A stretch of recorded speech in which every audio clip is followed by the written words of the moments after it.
And this is the First Order Star Destroyer set 75190, consists of 1,416 pieces, and it was retailing for £129.99. This set has been retired, and I think you're looking at quite a bit more money for it now, looking at, going on sites like eBay, Amazon, other private seller sites. It was I think I even got it for a bit cheaper than that when I found it on offer. But this is not what we're here to talk about today.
Hello there, another episode of Boise's Bricks and Bits.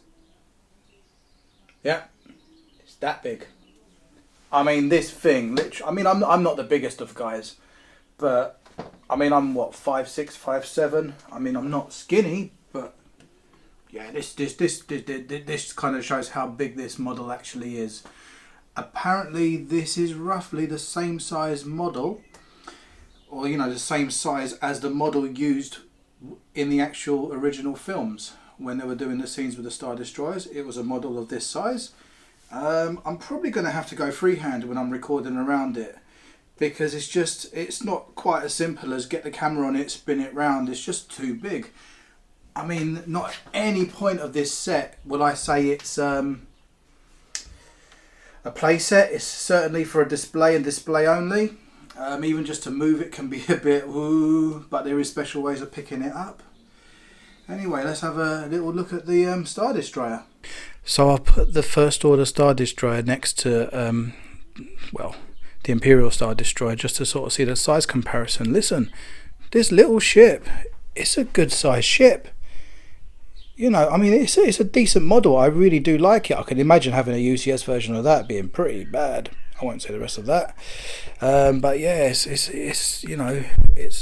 a decent model. But then you have this thing, and I actually forgot the sheer size of it. Honestly, I did.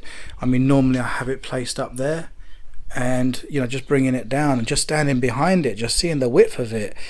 You got to understand, it's kind of like a Technic spine in a sense, and it's sort of built around it. I think the 2002 model of this, that was really sought after until this came out. I think it just dropped the price, but you had magnets kind of holding on the side like these big panels you see, and those magnets over time would wear down. They'd wear out and it'd start to sag and it'd start to bow. Hopefully this will kind of like last the test of time, because it's a bit more of a Technic based clip and plug in kind of system. But it's huge. It was 4,784 pieces to build. It was costing £649.99 in the UK stores. You will find it on offer every now and again, probably about a ton off that at least. And it's set number 75252. I think it's absolutely awesome. I it was a model that I knew I was going to buy before there was even a rumor about it being released. I thought one day they bring this out, I'm going to get it, especially original sets, you know. And this is not just any Imperial Star Destroyer, it's a Devastator. You know, it's Darth Vader's flagship. And you know, that and the Tantive 4 are the first two ships you see in 1977 when A New Hope was released, and everyone's sitting there. I mean, I was born a year later, but you know, these are the first two ships that you see. You see like the Imperial Star Destroyer chasing down this little. That's a size comparison. You know, it comes with that little. It just clips on the side there. You know, and I think the Tantive or Tantive 4, that's about 150 meters in itself. So it starts giving you a bit of idea how big the Imperial Star Destroyer actually was. It's not a play set in any means whatsoever. You know, you start playing with this, parts are going to fall off.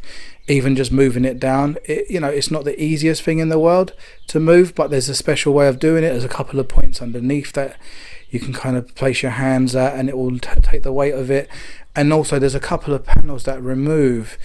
It's like these kind of come away, and there's a handle almost in it that you can just kind of pick it up from. And again, I don't really like using that handle personally. I prefer the points underneath. But yeah, it's an awesome model. It really is. I absolutely adore it. I mean, the Millennium Falcon will always be my favorite UCS set. I think it's just too much of a mega set. You know, 7,500 pieces. I mean, that's for another video. But this set is absolutely amazing.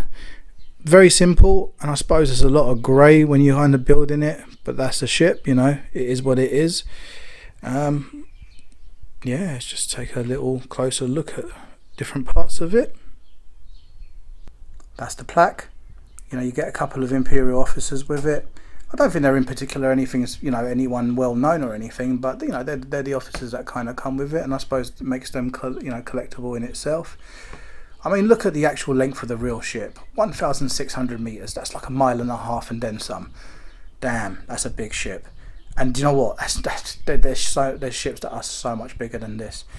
And do you know what? The underside of it does have actually some detailing, which is pretty good.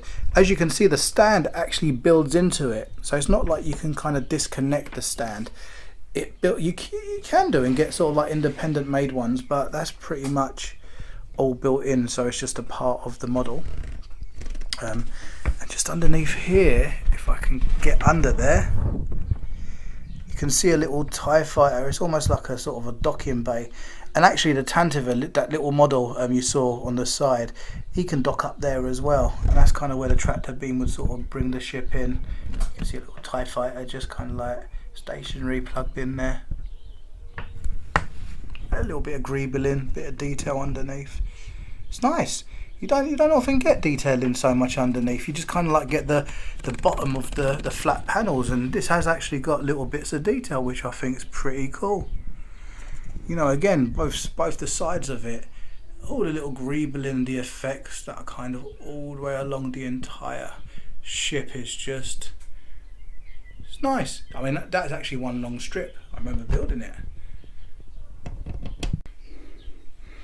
I'm just looking at kind of like the top panels. You've got the turbo lasers and the, you know, all the cannons and everything. You got 4 on this side, and then obviously it matches it on the other side. Got the kind of control deck.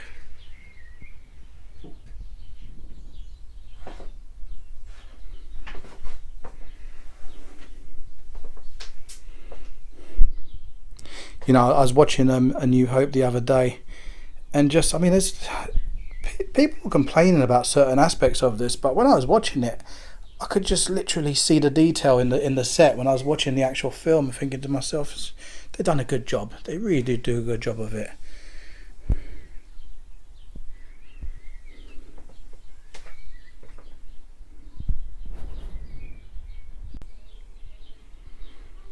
You know, and again, you can see sort of this side, the greebling all down the side is kind of the same.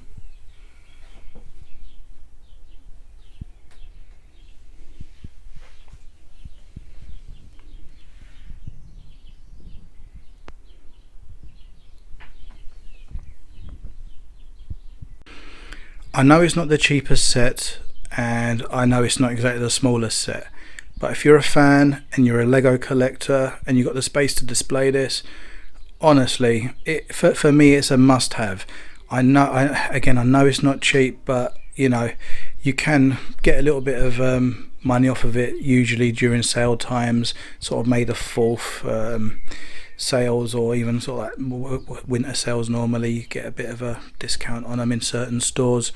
But you know, it was a pleasure to build.